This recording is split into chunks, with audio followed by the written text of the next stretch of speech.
you know, a dozen or something.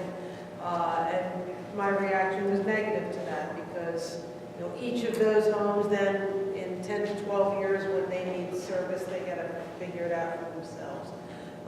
This is the first I heard of the idea of a low pressure system for that development. It might be a feasible solution for that development. It was certainly hoped and envisioned in the Act 537 plan that perhaps a solution could be found that would serve some areas of the township where there are systems of concern. That low pressure system would not directly address that concern, especially for the properties that we've been coming to the meetings about for many years. A pump station at a low point on Southwood Station Road might address that kind of concern. But a pump station on Southwood Station Road might address the concern that you've been raising for so much time. But this low pressure system would not be a direct solution to that. That's what I want to know. Thank you, Karen. Okay, let's move on. Building use policy. We want to discuss it.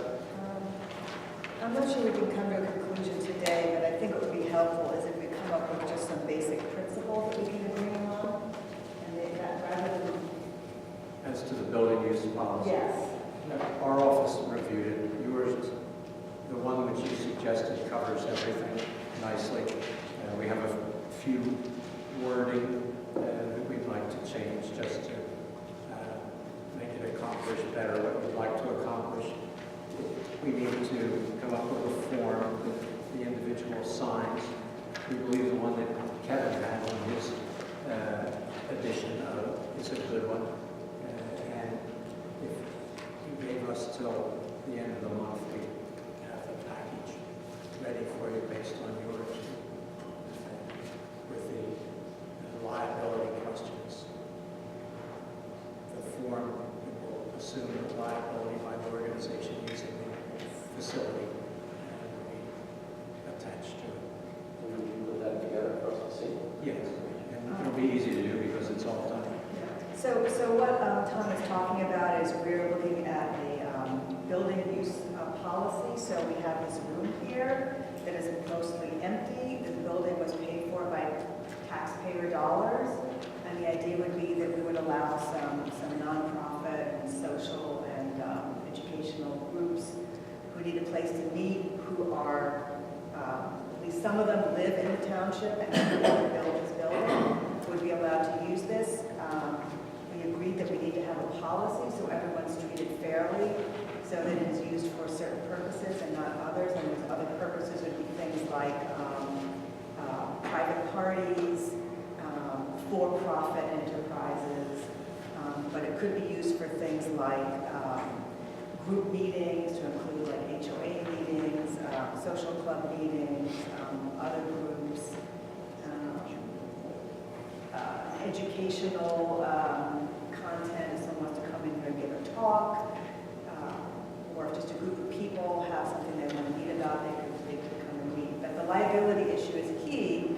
If a group comes in here and does something really silly and hurts themselves, the township should not be responsible for that. They should be responsible. So that's what Tom is talking about. It's really important. We don't want to get sued because someone is running in the building, and because they're running, they might hurt themselves and then sue us. So the liability piece is important. Anything else we need to No, I think add? that covers it. We want to talk about sewer refinancing or is discussion for another day? Sewer refinancing. You got more information yet? I want to make a statement about the sewer refinancing. We've had some very animated discussions about it. I just want to reiterate that when the sewage plant was financed, it's a very large loan. Whether or not that loan was too large or not large enough, or the plant was too large or not large enough, we are where we are here today. We have the loan, we have to pay it back. Our responsibility as a board is to ensure that we can pay that loan and that we're doing it in a responsible way, not to put an undue burden on the people who are paying sewage. So we are looking at options that will accomplish that goal. loan payback to do nothing is $645,000 a year. That's if we do nothing. If we go for a bond, it would come down to about $615. And then we've had some quotes from the financial planner who was here last week. He said if we could refinance at 3.5%, and I presume that would be through a bank, that would reduce our yearly payment to about $609,000. If we could get 3.25%, that would bring it down to $594. So I think you can see that there are other options out there besides doing nothing. We have not decided which direction we're going in, but we have decided that it is our responsibility to do the right thing and to bring that loan down as low as possible to decrease the burden. So that's where we are with this. There's no decision yet to be made, but we are exploring our options. Yes. Yeah, I don't really understand, Gail Gossard, Girl Up Road, I don't really understand the financial ins and outs of the township, but I would ask you, if there's money coming in from the sewage treatment fees that you charge, that are charged, is the interest rate, I mean, are they in an account that's an interest-bearing account, that the interest from the money you take in helps balance the cost of your loan, the interest on your loan? Do you know what I'm trying to say? I mean, if you have a bank account making some money in interest, but you have a cost in interest on your loan, do they offset each other in some way?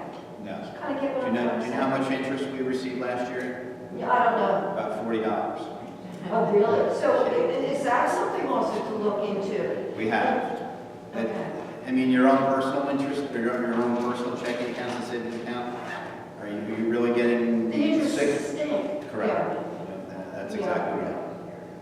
I just wondered, things are changing and there is some movement in some of that right now as well. We did just recently change banks so that we could get a little bit more. Okay, yeah, that's what I'm asking. Mhm. Thank you.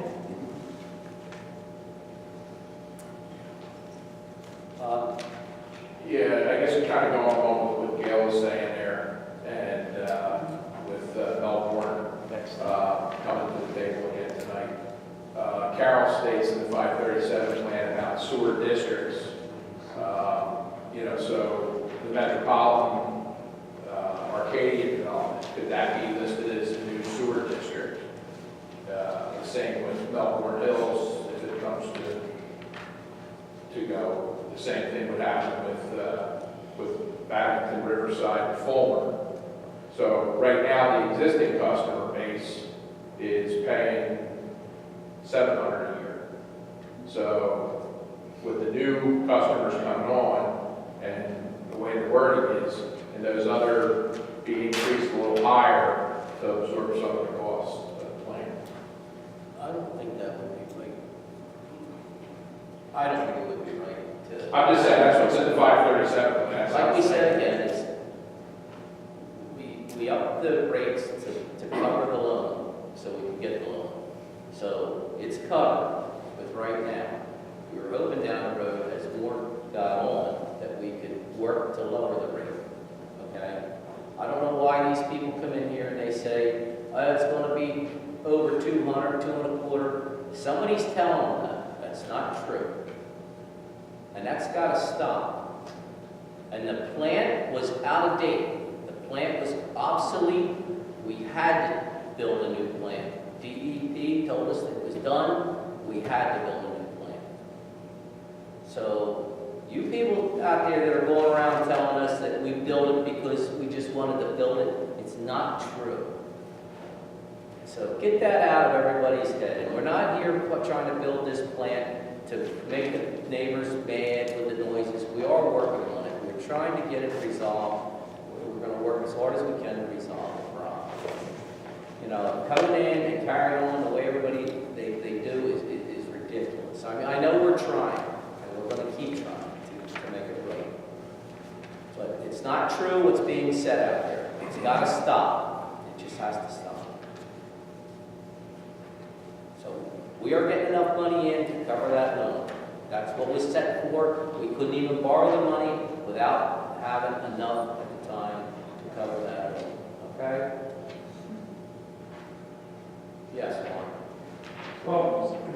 point there, Terry. Rumors, misinformation, It is, yes it is. and at the last supervisors meeting, somebody made a suggestion that we have some kind of an informational meeting here to talk about what's going on with the plans of Abington Road and Fulmer, and, fill people in on actual real information. If I remember correctly, I thought you kind of were against that idea. Am I wrong? For what now? For having an informational meeting like that, you I'm not against mentioned it. something about that, people should know a lot of this information. But wouldn't it benefit everybody to try to do an outreach like that and get the information out I'm there? not saying it wouldn't benefit everybody out there that are in the sewer and involved in the sewer. Here's the problem. You get all the people from up Little Road or up to Southern Station Road, and they want to express their feelings that don't have nothing to do with the sewer. And then it makes it worse for everything. I'm not talking about It's mushrooming. I'm talking about an opportunity for the people who know the details about what's going on and where the plan's going from stage one, to get that information out. Right, for the people who, I think what Terry's saying is it should be for the people it impacts. And I think we agreed a couple meetings ago that Carol was going to give a presentation in December about just that. Well, everybody's affected that's involved in sewers because, as you said, Terry, one of the things is a rumor about the rates being affected. The rates are not going to be affected. I know, I'm Never saying. said that. If you can just go over But those. what we're saying is that the people who aren't on sewage are the people who came to the meetings and spoke the loudest. They did. And they're not affected because they're not paying sewage. So it's kind of frustrating for us to, we want to serve the people who are getting sewage and are paying it. They're the ones who are affected. So we're not saying other people can't come, they have a right for the information. But we really want to focus on the people who need to know the information. I just want to see communication. It sounds like you're frustrated by miscommunication. It is. Tell me The way it to is. clear that up is to be I mean, proactive. I don't know where they're getting this. We agreed a couple meetings ago that Carol will give a presentation in December about Okay. the Babington and Riverside extension. I think it was it 2 or 3 meetings ago? It was a couple. Last meeting. There's that, just the Last last meeting, The last meeting. great. I didn't realize you came to that conclusion. Sometimes I don't hear every detail because of the acoustics in here. Yeah, and we're a couple minutes behind, so those minutes won't be released for another couple weeks. So. Bob? Yeah, just to clarify on that, I mean, we did ask about the informational, and Terry, you did say sometime in December, Carol would go ahead and do that. I think I had asked, when I sent an email out to you guys, if it could be pushed up any sooner than that, because obviously you guys are doing your due diligence trying to figure out how the loan's going to be taken care of, and, if we can go ahead and get better financing and lower it, that's fantastic, okay? We're already searching all those options. But to understand how Babington, Riverside, and Fulmer is going to impact those customers over there, the information is coming from the 537 plan. Everybody's reading the 537 plan, so that's where it's coming from. And just so you know, even when Mr. Peck was here last week, he told everybody, and I don't know if you guys didn't hear it or maybe you're not understanding it, but when you say it has nothing to do with the people that aren't tied to the source, such as myself, okay, it does, because the loan itself is a general obligation loan, okay? We didn't know that on the one that we have right now until Mr. Peck actually stated it, and also, I believe, on some of the right-to-know requests that I received from Kevin. So every person that lives in this township, because it's a general obligation loan, the township has the taxing power to tax every single one of us. So we all could be on the hook if there was a default.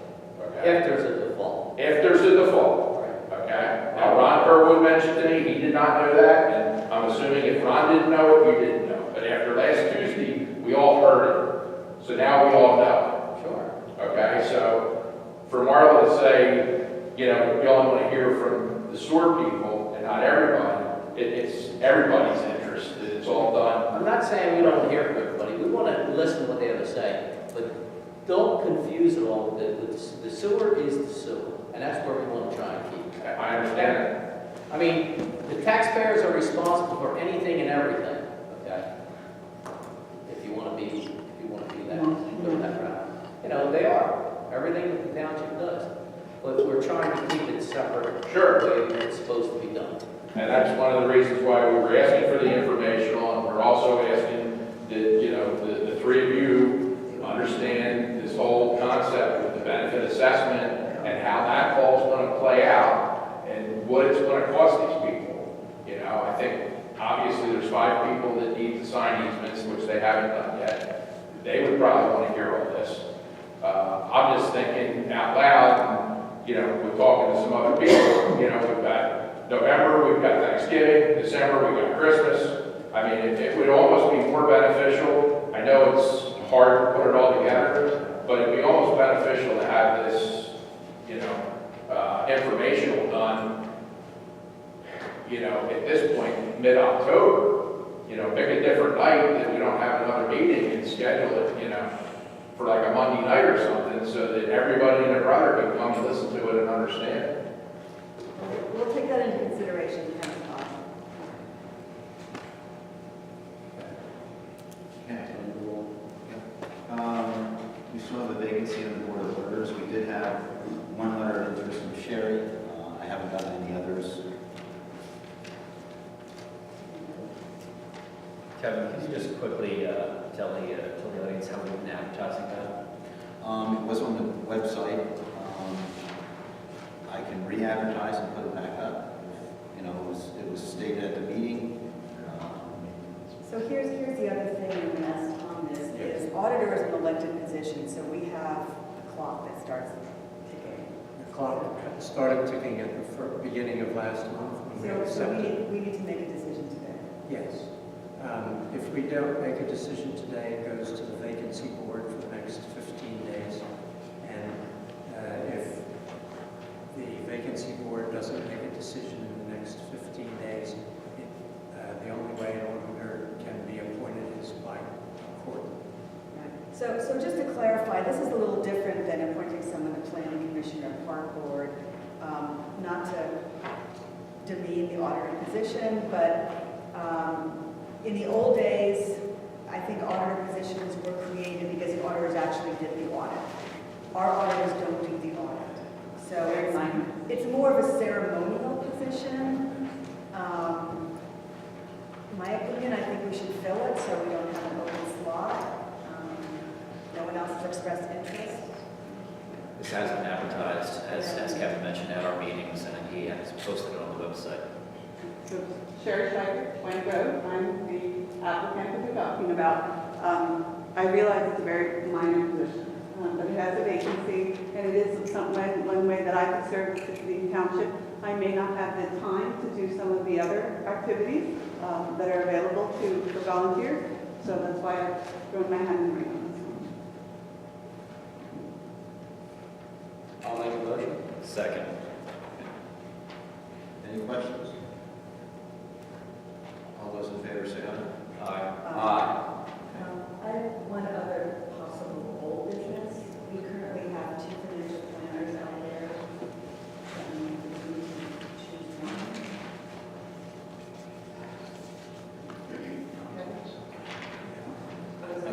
I think if you move forward with the project, yes. So where are we with both of that in terms of? They're just waiting for the next step to. We're nowhere. Yeah, So it's all- we're not obligated to do anything because Not at this we're point. engaged in your- No. At what point will we have to decide which one we're going to use? When you think that it's worthwhile looking at reducing the overall costs for the years of a loan, you just select them on how they impressed you from their presentation.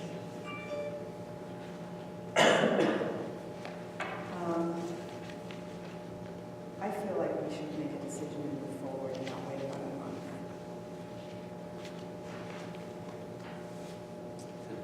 I'm not going to disagree, because if you get higher, It's another month we can lose it.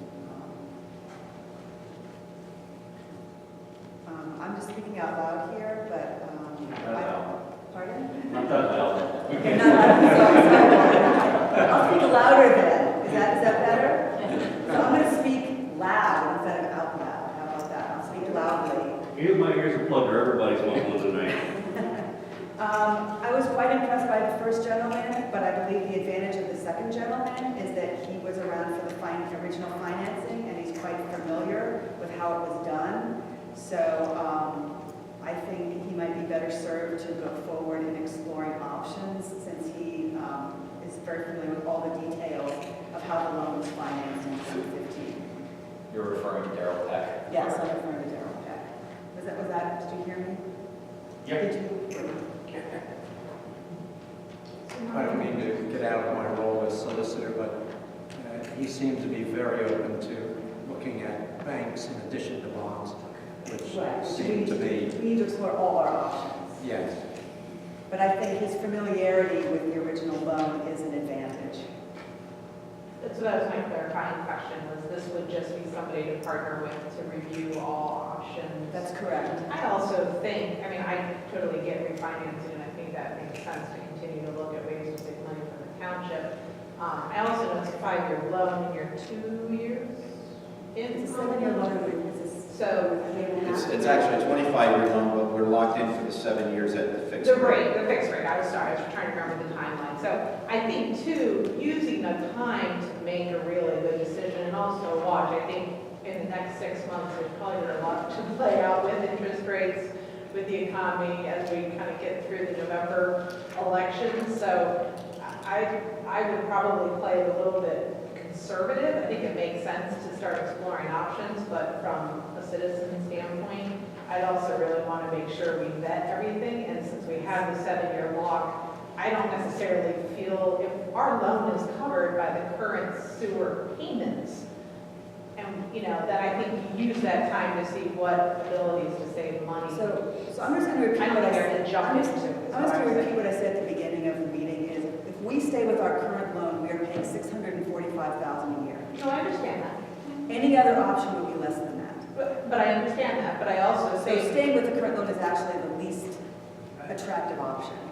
but you're currently covered, right? And so there were other options that you were considering that could potentially be a little bit more risky. I'm just saying that you have time. There's no other options that would be more risky. Every other option would be lowering yearly With payments. benefit. Would be better. Yeah. But the term was 7 years? No. On the locked interest rates, on the locked interest rates, the other options that you Well, would, I'm just saying, you can take your time, that's all I'm saying. Well, It's just, that's all So I'm saying. here's the challenge Just of take taking your your time, that's all. time. It's kind of like if you want to buy a house, if you wait 6 months and the interest rates go up 0.5%, then that's risky too.